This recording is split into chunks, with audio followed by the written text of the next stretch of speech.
कलाकार त्या देशात जाणे, त्याप्रमाणे प्रधानमंत्री नेहरू यांच्या प्रमुख ह्याच्याखाली नेतृत्वाखाली आपल्या देशातले मोठमोठे कलाकार राज कपूर, देवानंद, पिक्चर लिहिणारे वसंत साठे नावाचे होते, म्हणजे ज्यांनी मदर इंडिया लिहिला, उत्तम स्क्रीन प्ले रायटर होते.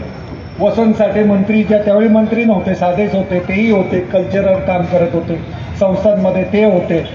असे अनेक लोक होती आणि त्या सगळ्यांना घेऊन राज कपूर, लता मंगेशकर होत्या विशेष म्हणजे त्याच्यामध्ये, त्यांना घेऊन ते आपल्या मॉस्कोला गेले.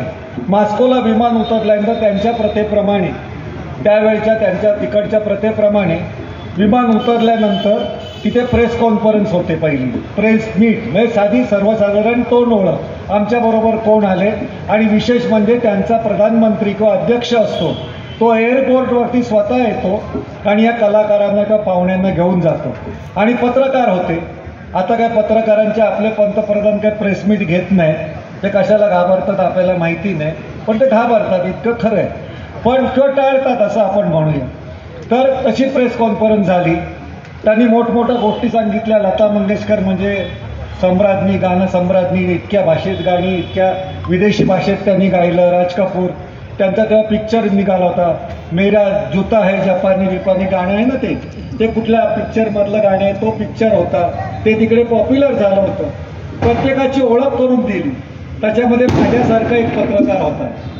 तो म्हणाला, हे सगळे आहेत पण आमच्या देशामध्ये ह्यांना कोण ओळखत नाही. आमच्या देशामध्ये एकाचंच साहित्य जे आहे ते जोरदार चालू आहे आणि त्याचं नाव अण्णाभाऊ साठे. त्यांची आई नावाची कादंबरी आहे. तर तो लेखक ह्याच्यात आहे का? त्याच्यामध्ये अजून तिथे युरोप, अमेरिका ह्याच्यातले काही जे छोटे छोटे पत्रकार होते तिकडचे पेपरवाले, ते म्हणाले आमच्या युरोपमध्ये 13 भाषांमध्ये जवळजवळ त्या अण्णाभाऊ साठेंचं ही आई नावाची कादंबरी आहे ती ट्रान्सलेट झालेली आहे. ते आहे का? तर ते म्हणाले नाही, ह्यावेळी ते आले नाहीत, पुढच्या वेळेला येईल. तेवढं त्यांनी म्हणाले, तुम्हाला त्यांचं काही साहित्याबद्दल माहिती आहे का? ते म्हणाले, मला भरपूर माहिती आहे, तुम्ही काळजी करू नका, संध्याकाळी तेव्हा प्रधानमंत्री सगळेच बोलण्यामध्ये हुशार असतात, वेळ मारून देणं. तेव्हा त्यांनी सांगितलं की मी संध्याकाळी तुम्हाला त्यांचं सगळं डिटेल सांगेन. तिथे मग वसंत साठेंना विचारलं, कोण आहे अण्णाभाऊ साठे, आपका कोई रिश्तेदार लागतं आहे का? त्यांना माहिती असायची काही गरज नाही. अण्णाभाऊ साठे कोण? काय गरीब माणूस, झोपडपट्टीमध्ये राहणारा, 5 वर्ष तडीपार असलेला स्वराज आपल्या संयुक्त महाराष्ट्राच्या चळवळीमध्ये. मोरारजी देसाईंनी त्यांना तडीपार केलेलं होतं आणि ते वेगवेगळं नाव घेऊन जे मुख्य नाटक होतं तेच सादर करायचे. माझी मुंबई नावाचं नाटक सादर करायचे, त्याच्यावरती बंदी होती, पण ते रोज नाटकाचं नाव बदलायचे. आज देशभक्त घोटाळे करायचे, उद्या अजून काय ते मिजाजखोर मारवाडी असं लिहायचे. आणखीन त्याच्या पद्धतीने ते नाटक सादर करायचे. ते आणि फरार व्हायचे. त्यांची फराराची नोटीस काढलेली म्हणजे बात केलेली नव्हती. कारण एकदा महाराष्ट्र झालं, मुख्यमंत्री पद मिळालं, मंत्री झाले, सत्ता मिळाल्यानंतर लढणाऱ्यांची पडलेली काय कोणाला? हे आजही तसंच आहे. जे विरोधी पक्षात असताना त्यांच्या बरोबर लढतात, सत्ता मिळाल्यानंतर त्यांची आठवण कोण ठेवत नाही, ही वस्तुस्थिती आहे. तशी अण्णाभाऊची पण नव्हती. त्यामुळे सगळ्यांना विचारलं, लता मंगेशकरला विचारलं की अण्णाभाऊ साठे माहिती आहेत का? आता लता मंगेशकर म्हणजे दैवीच माणसं ना, त्यांना या भूतलावरचं काय माहिती असणार? त्यांना फक्त त्यांचं आडनाव माहिती आहे मंगेशकर, आणि दुसरी नावं माहितीच नाही. कल्याणपूरकर, बिल्लणपूरकर ही नावं काय त्यांच्या लेखी नाही, किंवा ही चांगली गाते, कार्तिकी गायकवाड चांगली गाते, मुग्धा वैश्य, असं कधी म्हणायचं नाही. आम्हीच 5 बहिणी, आम्हीच 5 भावंड, ही 5 कमळं आहेत, ती खूप छान गातात, हे असं आहे. पण आपल्याला कळत नाही की खरं त्यांच्याकडे काही दैवी आहे का? दैवी काही नाही. संगीताचं थोडंसं ज्ञान असेल तर लक्षात येतं, त्या गातात, ते काय पेटीच्या बाहेर जाऊन गातात काय? वेगळे सूर असतात काय? ते 3.5 सप्तकातच गातात. फक्त कॉम्बिनेशन असतं, वेगवेगळे कलर्स जसे निर्माण करतो एखादा चित्रकार, त्याच्या गळ्यातून ते सूर आणि सूर फेक असते त्या पद्धतीने होतं. आता माझा घसा पूर्ण बसलेला आहे, माझ्याऐवजी दुसरा असेल तर त्याचा आवाज गेलाच नसता, पण मला आवाज लावता येतो, त्यामुळे मी करतो. ती वक्तृत्वाची कला आहे, गळ्यावरती काम केलेलं आहे. तर त्यामुळे त्यांना काय आठवत नव्हतं. शेवटी यशवंतराव त्यांचं नाव आलं लक्षात, आपल्या पंडित नेहरूंच्या, की तो लेखक आहे आणि यशवंतराव चव्हाण आपल्या मंत्रिमंडळातले ते लेखक आहेत. त्यांनी तेव्हा कृष्णकाठ त्यांचं खूप गाजलेलं होतं आणि साहित्यिकच होते उत्तम ते. तर त्यांनी त्यांना फोन केला, त्यावेळी ते संरक्षण मंत्री होते. लाइटनिंग कॉल लावला की यशवंतराव जी आपको अण्णा भाऊ साठे मालूम है क्या उसके बारे में कुछ. तर त्यांनी म्हटलं काय लपडं केलं का त्यांनी. तर त्यामुळे लपडं नाही, इधर बहुत कुछ हो गया है, सब लोग पूछते अण्णा भाऊ साठे को क्यों नहीं लेके आया है, अभी नेक्स्ट बार आएगा तो उसको लाना पड़ेगा अपने को. बोले कौन है, हमको शाम को जो मीट है पत्रकारांची जे प्रेस कॉन्फरन्स आहे तर ते मला बोलायचं तिथे. तर आता 15-20 मिनिटं मला बोलता येईल, मी 5-7 मिनिटंच बोलेन, पण मला मटेरियल इतकं दे त्यांचं की मी 15-20 मिनिटं बोलता येईल. त्यांनी अर्धा तास तो लाइटनिंग कॉल केला आणि अण्णा भाऊ साठे काय ह्याचं व्यक्तिचित्र त्या फोनवरनं पूर्ण माहिती सकट, त्यांचं कॉन्ट्रीब्युशन, त्यांनी काय काय केलं, गणामध्ये बदल कसा केला, रिफॉर्मिंगची कामं कशी केली, सोशल रिफॉर्मिंगची, त्यांच्या कादंबरीचं वैशिष्ट्य काय. तर त्यांच्या कादंबरीचं वैशिष्ट्य जे यशवंतरावांनी सांगितलं, अण्णाभाऊ साठेंच्या कादंबरीतल्या स्त्रिया ह्या अत्यंत दयनीय स्थितीत आहे, प्रचंड गरिबीत आहे, अंगावरती जेमतेम कपडा आहे, पण तरी सुद्धा त्या स्त्रिया स्वतःच्या शिलाचं रक्षण करतात असं चित्र अण्णाभाऊंनी रंगवलेलं आहे. ते आपलं शील आणि चारित्र्य कोणाला देत नाही खमकेपणाने. 38 कादंबऱ्या, एखादा कादंबऱ्यामध्ये माणूस बिभत्स चित्रण करू शकतो आणि अण्णाभाऊंच्या काळामध्ये तर ते चालूच होतं.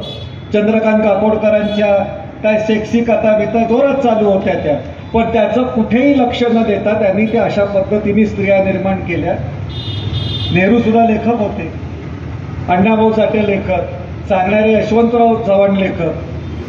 संध्याकाळी यशवंतराव आपलं नेहरूंनी अर्धा तास जवळजवळ अण्णाभाऊ साठेंचं कौतुक करणारी मांडणी केली.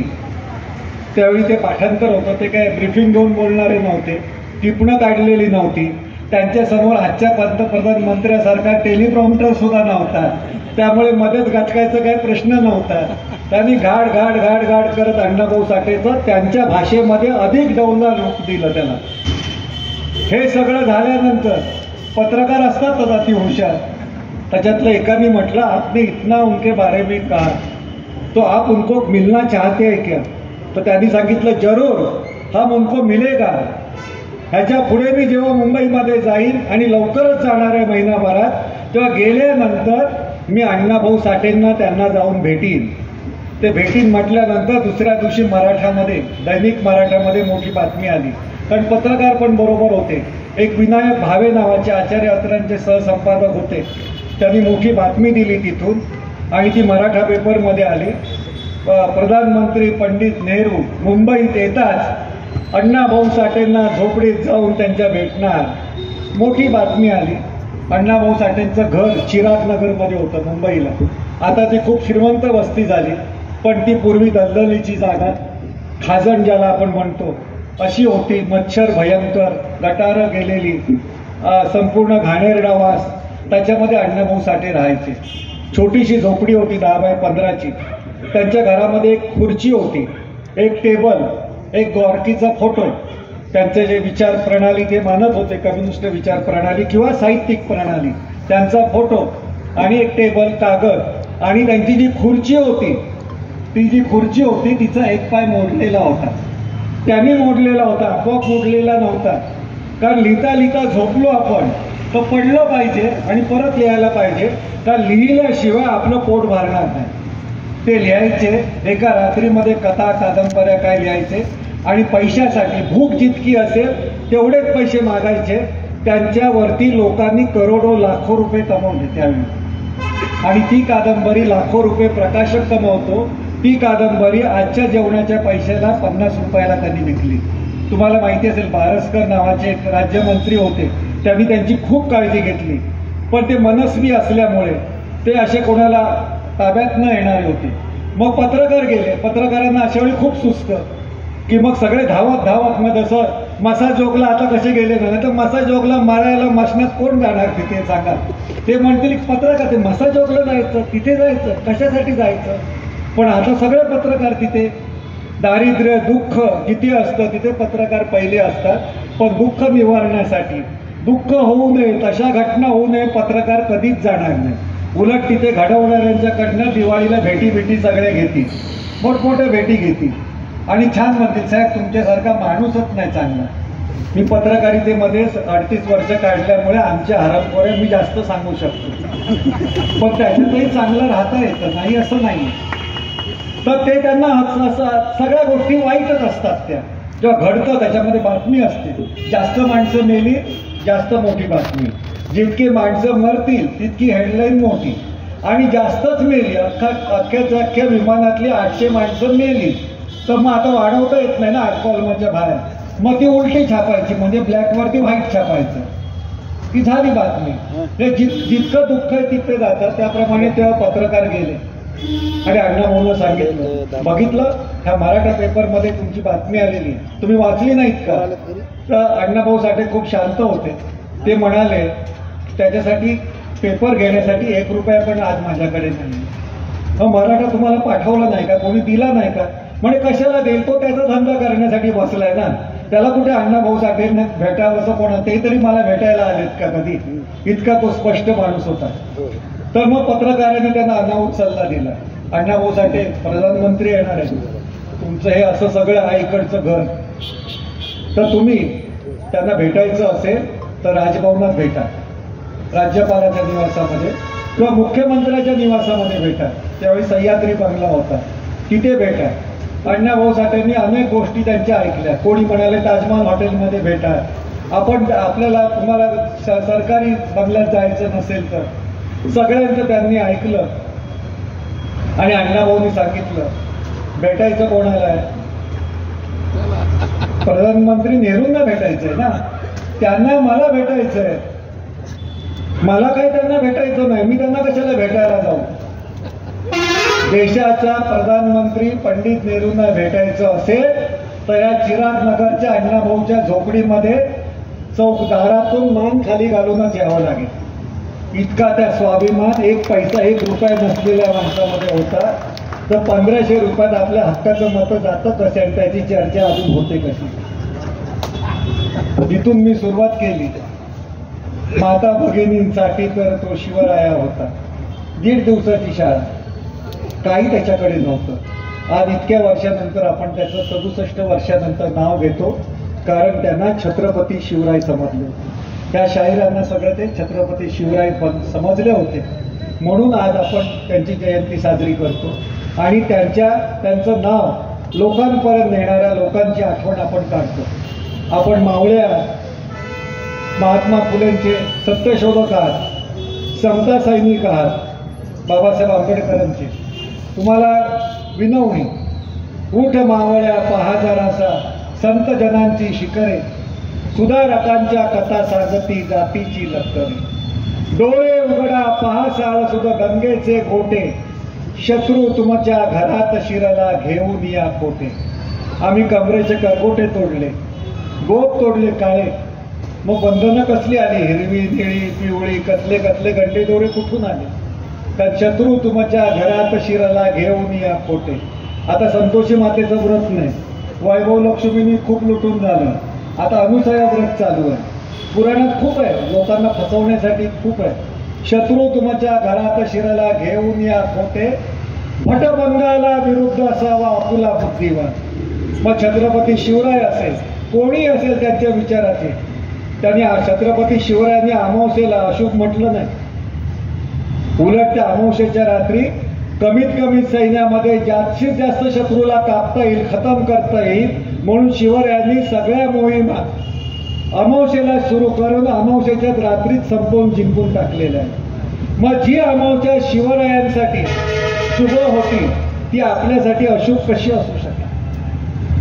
दक्षिण उत्तर पूर्व पश्चिम वास्तुशास्त्र तसलं खोटं. 8वी मध्ये शिकलोय भूगोलामध्ये की सूर्य स्थिर असून पृथ्वी स्वतः भोवती फिरता फिरता सूर्याभोवती फिरते. आता जर स्वतः भोवती फिरत असेल तर एक दिशा कायम राहील का कधी? एक उगवतीची आणि एक मावळतीची दिशा तीच. पण तरी डोक्यात वास्तुशास्त्र गेलेलं आहे ना, फसवलेलं आहे. 50-60 लाखाचं कर्ज काढायचं आणि कोणतरी भटजी ज्योतिषी सांगतो, ज्याला स्वतःच्या आयुष्याची दिशा समजली नाही, हे भीकमागेपणाने लोकांना फसवण्याचे धंदे करतो, तो तुम्हाला तुमच्या घराची दिशा सांगतो आणि त्याच्यासाठी सगळं ते डेकोरेशन किंवा आर्किटेक्टला आणून नवीन आणून सगळं घर बदलतात. असं कसं होणार आपलं? शिवरायांनी दिशा बघितली नाही. शत्रू ज्या दिशेला आहे त्या ठिकाणी ते धावत सुटलेले, तर दुसऱ्या वाटेने जाऊन त्याला मागावून जाऊन त्याला ठोकून काढलेलं आहे. शिवरायांनी ते काम केलेलं आहे. शत्रू तुमच्या घरात शिरला घेऊन या खोटे, भटबंगाला विरुद्ध असावा आपुला बुद्धिवाद, शक्ती ज्याची कमी असेल तो होईल बरबाद. आपल्याला त्याच्यामध्ये शक्ती कमी पडली तर आपण संपणार. आणि कायम लक्षात ठेवा, भूतापेक्षा भट हा भारी असतो. भूत आहे, भूत जो आहे, भूत आहे ते रात्री लागतं, भट आहे तो दिवसा लागतो. भट आहे तो दिवसा लागतो, भूत आहे हे लागलेलं कळतं पण दिसत नाही. भट हा लागलेला दिसतो पण 12व 13व 13वी 12वी सगळं होईपर्यंत शेवटपर्यंत कळत नाही. भट आहे हा मानसिक रोग आहे. तो मानसोपचारांनी संस्कारांनी काही दूर करता येतो. म्हणजे संस्कारांनी म्हणजे त्याला मानस संस्कार काय, आपले शांत भिंत राहण्याचं काय आपलं कर्मकांड नाही, तर दूर करता